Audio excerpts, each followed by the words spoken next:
Hello everyone. আমি already 5টা class সম্পূৰ্ণ কৰিছোঁ। এতিয়া 6 নম্বৰ ক্লাছ। এতিয়া আমি পঢ়িম আৱেগিক বুদ্ধিমত্তা। আৱেগিক বুদ্ধিমত্তা বা ইয়াক কোৱা হয় ইমোশনেল ইন্টেলিজেন্স। এতিয়া what is emotional intelligence? Emotional intelligence মানে হয় কি? আৱেগিক বুদ্ধিমত্তা হৈছে নিজৰ আৱেগ চিনাক্ত আৰু নিয়ন্ত্ৰণ কৰাৰ সামৰ্থ্য, লগতে আনৰ আৱেগো। আৱেগ আমাৰ কিছুমান অনুভূতি থাকে, আৱেগ থাকে, সেইবিলাক আমি চিনাক্ত কৰিব পৰাকৈ আৱেগিক বুদ্ধিমত্তা বুলি কোৱা হয়। নিজৰ লগতে আনৰো আৱেগ আমি চিনাক্ত কৰিব পাৰিব লাগিব। ই সাধাৰণতে 3টা দক্ষতা অন্তৰ্ভুক্ত থাকে বুলি কোৱা হয়। আৱেগিক সজাগতা, ইমোশনেল এৱাৰনেছ, নিজৰ আৱেগ চিনাক্ত আৰু নাম দিয়াৰ সামৰ্থ্য। আৱেগ ব্যৱহাৰ কৰা ইমোশনেল ইন্টেলিজেন্স। হাৰ্নেছ ইমোশন, আৱেগ ব্যৱহাৰ কৰা। নিজৰ চিন্তা আৰু সমস্যা সমাধানৰ দৰে কামত আৱেগ ব্যৱহাৰ আৰু প্ৰয়োগ কৰা সামৰ্থ্য। নিজৰ চিন্তা আৰু সমস্যা সমাধানৰ দৰে কামত আৱেগ ব্যৱহাৰ আৰু প্ৰয়োগ কৰা সামৰ্থ্য। আৱেগ নিয়ন্ত্ৰণ কৰা, মেনেজ ইমোশন, প্ৰয়োজন হ'লে নিজৰ আৱেগ নিয়ন্ত্ৰণ কৰা সামৰ্থ্য আৰু আনক এনে কৰাত সহায় কৰা। ঠিক আছে। আৱেগিক বুদ্ধিমত্তা নিয়ন্ত্ৰণ কৰাৰ বাবে কিছুমান পদক্ষেপ তলত দিয়া হ'ল। আৱেগিক বুদ্ধিমত্তা নিয়ন্ত্ৰণ কৰিবৰ কাৰণে আমি কিছুমান পদ্ধতি আছে, সেই পদ্ধতি কিছুমান দিয়া হ'ল পদক্ষেপ। নিজৰ আৱেগবোৰ বুজা, আণ্ডাৰষ্টেণ্ডিং অউন ইমোশন। নিজৰ আচৰণ লক্ষ্য কৰক আৰু নিজৰ কাম কৰাৰ প্ৰয়োজনীয় বস্তুবোৰ মন কৰা। আমি তেতিয়া উন্নত কৰাৰ প্ৰয়োজনীয় বস্তুবোৰৰ ওপৰত কাম কৰিব পাৰোঁ। এতিয়া নিজৰ যিবিলাক আচৰণ বা লক্ষ্য চিনাক্ত কৰিব লাগিব আৰু নিজৰ কাম কৰা প্ৰয়োজনীয় বস্তুবিলাকক মন কৰিব লাগিব। আমি তেতিয়া উন্নত কৰাৰ বাবে প্ৰয়োজনীয় বস্তুবোৰৰ ওপৰত কাম কৰিব পাৰিম। ৰিয়েলিষ্টিক হ'ব লাগিব, যুক্তিসংগত হ'ব লাগিব, হঠাতে সিদ্ধান্ত ল'ব নালাগে, নিজৰ চিন্তাধাৰাৰ যুক্তিসংগত কৰিব লাগে। কিবা এটা ডিচিশ্যন ল'বলৈ বিচাৰিলে ঘপককৈ ল'ব নালাগে, আমি ভাবি চিন্তিহে কিছুমান ডিচিশ্যন ল'ব লাগে। অনুশীলন, নিজকে শান্ত ৰাখিবলৈ ধ্যান আৰু যোগ কৰিব লাগিব। এইটো বহুত ইম্পৰ্টেণ্ট হয়, পেচেঞ্চ। নিজকে শান্ত ৰাখিবৰ বাবে ধ্যান কৰা, য়োগা আদি কৰিব লাগে। চেল্ফ এৱাৰনেছ কি হয়? চেল্ফ এৱাৰনেছ মানে নিজকে জনা, স্ব-সচেতন বুলি কোৱা হয়। অৰ্থ হৈছে আমি আমাৰ শক্তি আৰু দুৰ্বলতাবোৰ চিনাক্ত কৰা। সেয়েহে আত্মসজাগতাই আমাক আমাৰ দুৰ্বলতাক শক্তি লৈ আৰু শক্তিক এক ব্যক্তিগমী প্ৰতিভালৈ ৰূপান্তৰিত কৰাত সহায় কৰে। চেল্ফ এৱাৰনেছটো বহুত ইম্পৰ্টেণ্ট বস্তু হয়। আমাৰ যিখিনি আমি নিজৰ বিষয়ে যিমানটো জানো, যিখিনি জানো সেইখিনি বিষয়ে অৱগত হোৱাটোৱে হৈছে চেল্ফ এৱাৰনেছ। আমাৰ শক্তি আৰু দুৰ্বলতাক চিনাক্ত কৰাৰ কৌশল। আমি আমাৰ শক্তি আৰু দুৰ্বলতা কেনেকৈ চিনাক্ত কৰিম? আমাৰ শক্তিক চিনাক্ত কেনেকৈ কৰিম? প্ৰথমতে আমি শক্তিক কেনেকৈ চিনাক্ত কৰোঁ সেইটো জানো। নিজেই ভালদৰে কি কৰিব পাৰোঁ সেই বিষয়ে ভাবিবলৈ সময় লোৱা। তুমি নিজেই কোনটো কাম কৰি ভাল পোৱা? তুমি পঢ়ি ভাল পোৱা নে খেলি ভাল পোৱা? সেই বিষয়ে অলপ ভাবি উলিওৱা। যিকোনো বস্তুৰ বিষয়ে চিন্তা কৰা, য'ত আমি সদায় ভাল, সেইটো বিষয়ে সদায় চিন্তা কৰা, মই কোনটো সদায় ভাল, খেলত ভাল নে, পঢ়াত ভাল নে, ডান্সিঙত ভাল নে, এক্টিঙত ভাল, সেই গোটেইখিনি বস্তু সদায় আমি চিনাক্ত কৰিব লাগিব। আনে আমাক বিষয়ে কি প্ৰশংসা কৰে সেই বিষয়ে চিন্তা কৰা। আমাক আনে কোনটো বিষয়ৰ ওপৰত প্ৰশংসা কৰে, কি কৰিলে আমাক মানুহে প্ৰশংসা কৰে, সেই বিষয়ে চিন্তা কৰিব লাগে। দুৰ্বলতাখিনি চিনাক্ত কৰা। আমাৰ দুৰ্বলতা যিখিনি আছে সেইখিনি আমাক চিনাক্ত কৰিব লাগিব। আমি সংগ্ৰাম কৰা ক্ষেত্ৰবোৰ আৰু আমি কৰিবলৈ কঠিন অনুভৱ কৰোঁ তাক বিচাৰি লোৱা। ঠিক আছে। আমি যিখিনি কাম কৰিবলৈ টান অনুভৱ কৰোঁ, যেনেকৈ কিছুমান ল'ৰাৰ কাৰণে খেলাটো বহুত টান হয়, কিছুমানৰ কাৰণে পঢ়াটো বহুত ইজি কিন্তু খেলাটো টান হয়, কিছুমানৰ কাৰণে নৃত্য কৰাটো ইজি কিন্তু পঢ়াটো বা খেলাটো সিহঁতৰ কাৰণে টান হয়। গতিকে সেই বিষয়ে যিটো বস্তু কঠিন, সেই কৰিবলৈ কঠিন অনুভৱ কৰে, সেই বিষয়ে চিনাক্ত কৰে। আমি আনৰ পৰা প্ৰতিক্ৰিয়াবোৰ চোৱা। আনৰ পৰা প্ৰতিক্ৰিয়া ল'ব পাৰোঁ। আমি কোনটো বিষয়ত ভাল, মানুহে আমাক যিটো কাম কৰিলে ভাল হৈছে তোমাৰ এইটো কয়, সেই বিষয়ে আমি বেছি চিন্তা কৰা। প্ৰতিক্ৰিয়াৰ বাবে মুক্ত হোৱা আৰু ইয়াৰ বিষয়ে সৰু অনুভৱ নকৰাকৈ আমাৰ দুৰ্বলতাবোৰ চিনাক্ত কৰা আৰু ইয়াক উন্নতিৰ ক্ষেত্ৰ হিচাপে লোৱা। এতিয়া কোনোবাই তুমি কিবা এটা কাম কৰিছা, তুমি তাৰ ফিডবেক কিছুমানে দিব পাৰে বা তোমাৰ প্ৰতিক্ৰিয়া কিছুমান দিব পাৰে যে তুমি ভাল নাচিছা বা বেয়া নাচিছা, তোমাৰ গান ধুনীয়া গাইছা, তুমি গান বেয়া গাইছা, সেই বিষয়ে তোমাক ক'ব পাৰে। তেতিয়া তুমি সেই প্ৰতিক্ৰিয়াবিলাক তুমি একচেপ্ট কৰিব লাগিব। মানে প্ৰতিক্ৰিয়াবিলাকৰ পৰা তুমি দুৰ্বলতাবিলাক কোনোবাই যদি তোমাক চিনাক্ত কৰি দিয়ে, তোমাৰ দুখবিলাক যদি আঙুলিয়াই দিয়ে, তুমি ক্ৰিটিচাইজ কৰিব নালাগিব। ঠিক আছে। তুমি সেইটো আদৰি ল'ব লাগিব আৰু তোমাক ইম্প্ৰুভ কৰিব কাৰণে চিন্তা কৰিব লাগিব। আগ্ৰহ আৰু সমৰ্থনৰ মাজত পাৰ্থক্য। আগ্ৰহ আৰু সমৰ্থন দুটা একে হ'ব পাৰে শব্দটো প্ৰায়, কিন্তু সিহঁতৰ মাজত কিছুমান পাৰ্থক্য থাকে। আগ্ৰহ মানে কি? আমি আমাৰ মুক্ত সময়ত কৰিব বিচৰা কামবোৰ যিবোৰে আমাক সুখী কৰে, সেইটো হৈছে আগ্ৰহ। আগ্ৰহ সেইবিলাক কামক কোৱা হয় যিবিলাক কাম আমি কৰিবলৈ সুখী কৰে, সেইবিলাক কামক আগ্ৰহ বুলি কোৱা হয়। আৰু সমৰ্থ কিন্তু এক আহৰণ কৰা প্ৰাকৃতিক ক্ষমতা।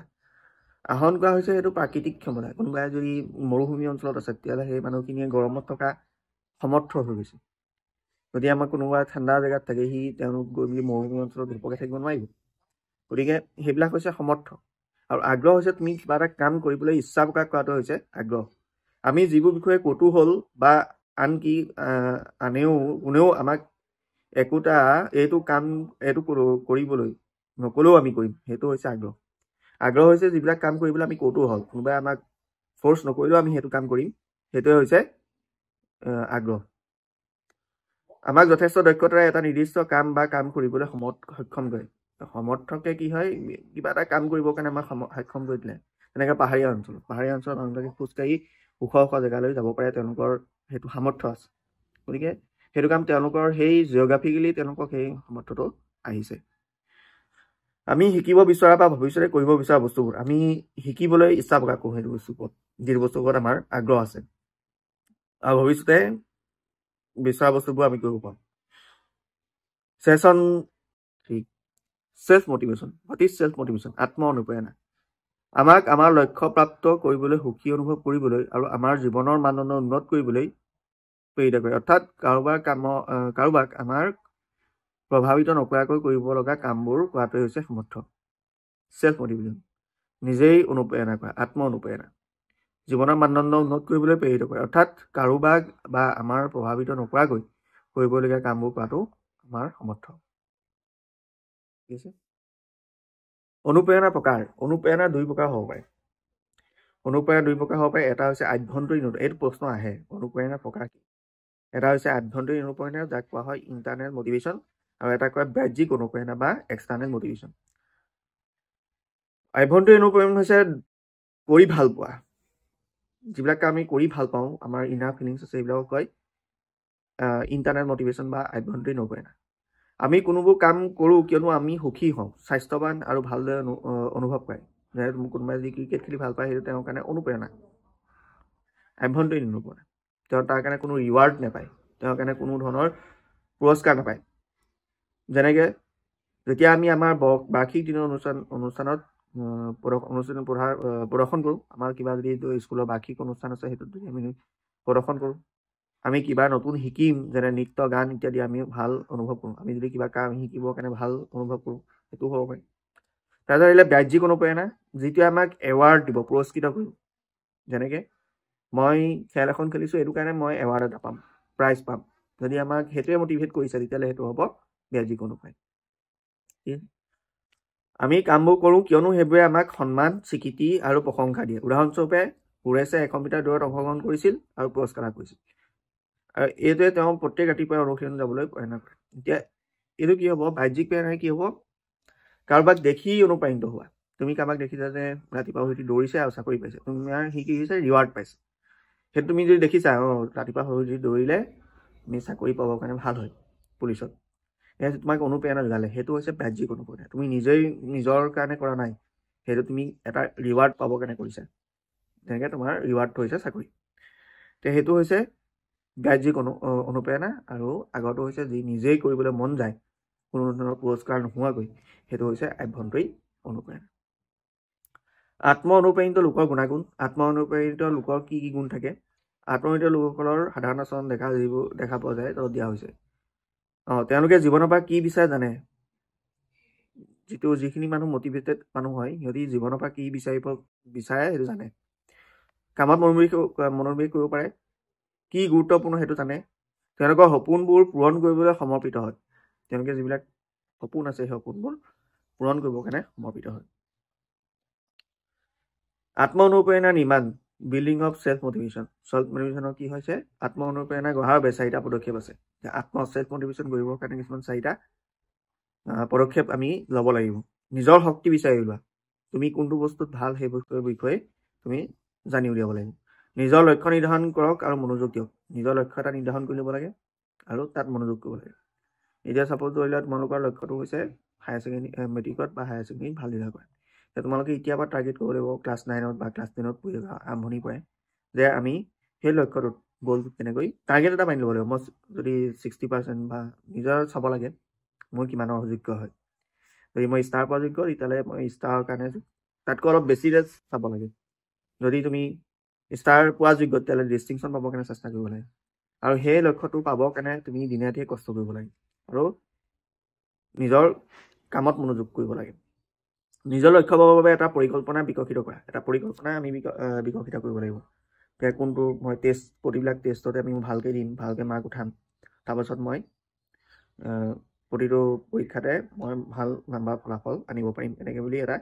পৰিকল্পনা এটা বনাই ল'ব লাগিব যিটো ৰোড মেপ বুলি কয় এটা ৰাস্তা বনাই ল'ব লাগিব গোটেই বছৰটোৰ কাৰণে নিজৰ লক্ষ্যৰ প্ৰতি নিষ্ঠাবান থাকা সদায় এটা মনত ৰাখিব লাগিব মই এইটো কাম কৰিবলৈ লৈছোঁ আৰু উইদিন টাৰ্গেট মই কৰিম সেইটো এটা লক্ষ্য তুমি মানি ল'ব লাগিব ঠিক আছে আজিলৈ ইমানখিনিকে থাকক নেক্সট ছেশ্যনত আমি ছেশ্যন 4 পঢ়িম চেল্ফ ৰেগুলেশ্যন এণ্ড গ'ল ছেটিং থেংক ইউ